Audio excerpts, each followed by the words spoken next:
In a nutshell, this is a super common phrase that you will hear all the time. But what does it mean? Hi everyone, welcome to English with Aga. Don't forget to subscribe and give this video a like. I really appreciate it.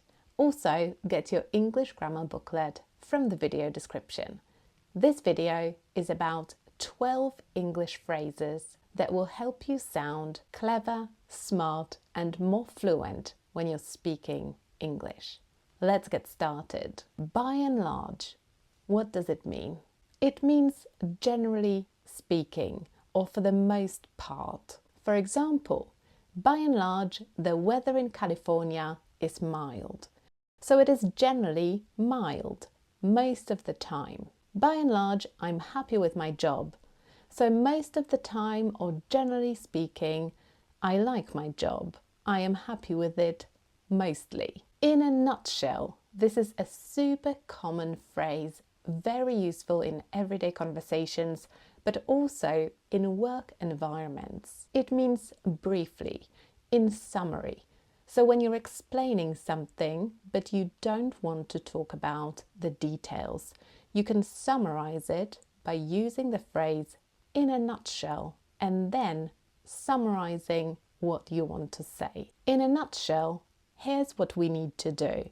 So I'm not going to talk about the details, I'm just going to summarize it in a very general way. On the ball. When somebody is on the ball, it means they're very alert, they're very competent, they are aware of what's happening and they're ready to act. The waiter was on the ball. He was refilling our drinks even before they were empty. So he was very alert and he was very aware of when we were about to run out of our drinks. He was on the ball. You need to be on the ball if you want to succeed in this fast-paced environment. So if you want to be successful in this job, for example, you need to be on the ball. You need to be alert, you need to be aware of what's going on, and you need to be highly competent and able to act. To take something with a grain of salt. It means that you don't fully believe something, that you're feeling slightly skeptical about something. I take my colleague's advice with a grain of salt because he's not very experienced. So I don't believe everything that he tells me. I don't trust all of his advice because I don't think he's got the experience to be right. So I take it with a grain of salt. The ball is in your court. It means that it's your turn to make a decision or to act. I am waiting for you to do something or to decide something. The ball is in your court. The ball is in your court now.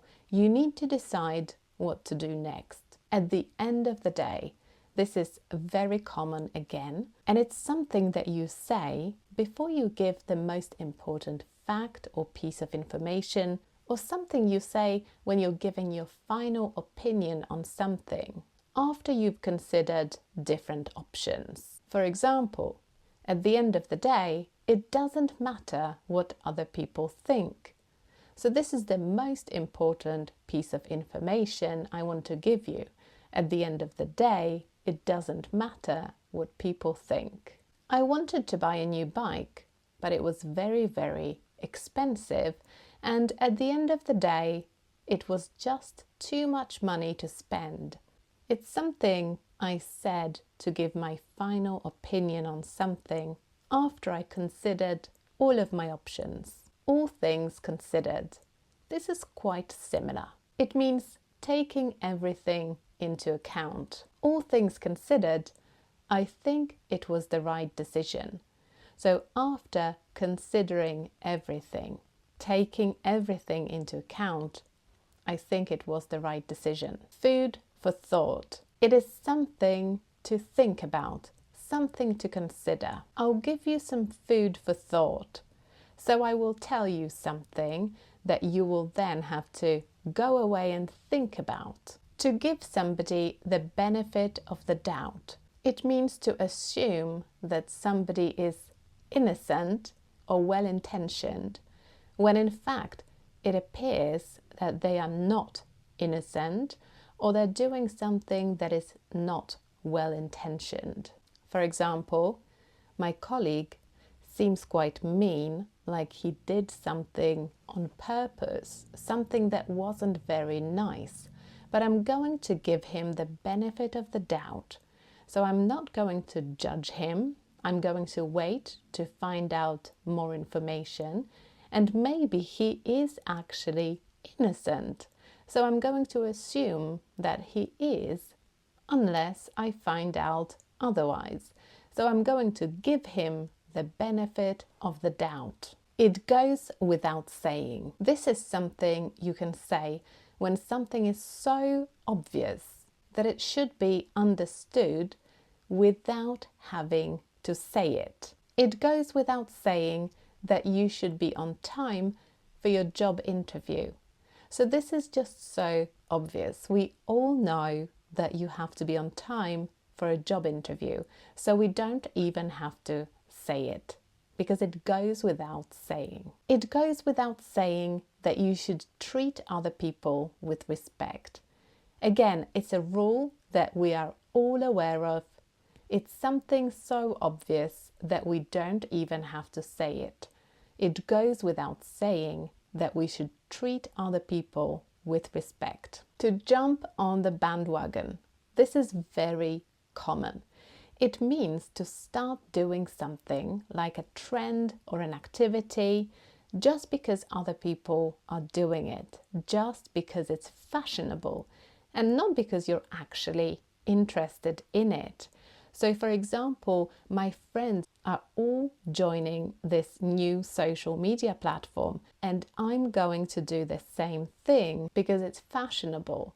I'm going to jump on the bandwagon. And finally, to miss the boat. To miss the boat means to miss an opportunity or to fail to take advantage of something. I missed the boat on that job opportunity.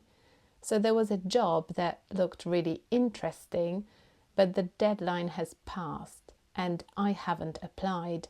So I missed the boat. I missed that opportunity. We missed the boat on getting tickets to the concert. So there was this amazing opportunity to see our favorite band, but the tickets are sold out.